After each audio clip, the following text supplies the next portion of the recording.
Alhaji Dr. Suleimon Lawal Egbeji gbogbo olú Ogbomoso. Mo kí gbogbo ẹ̀yin ọmọ ìyá mi tẹ́ ń bẹ ní Côte d'Ivoire Abidjan àti gbogbo agbègbè rẹ̀ wípé ẹ kú àmójúbà mi láti ọjọ́ 15 oṣù kejì ọdún 2024 tá a wà ńbẹ̀ yìí. On the 15th February a wà nílùú Abidjan.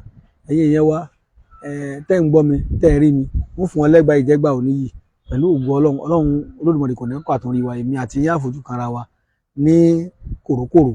Àwọn nǹkan tẹ́ bá fẹ́ ẹ lè máa àtẹ̀jíṣẹ́ ránṣẹ́ sí wa lórí ẹ̀rọ alátagbà WhatsApp wa pẹ̀lú nọ́mbà tẹ́ mo fẹ́ pè 080-335-80664.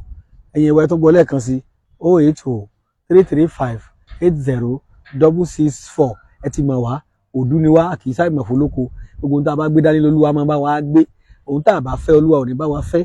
Gbogbo ẹ̀yin tẹ́ ti wá sọ́dọ̀ mi rí mo kí yẹn kú rìn àsìkò tá a tún fún ráǹfààní àti ìra wa ní tẹ́ ẹ bá fẹ́ omi ìkẹjẹ́ kí n mọ̀ àwọn kan tó yẹ ká múra lọ́wọ́ fún. Àmọ́ mo nígbàgbọ́ pé kò sígbà tẹ́ ẹ fojú kàn mí tẹ́ ẹ bá Ọlọ́run pàdé lára mi. Àtèmi àtẹ̀yin á pàdé láyọ̀ o.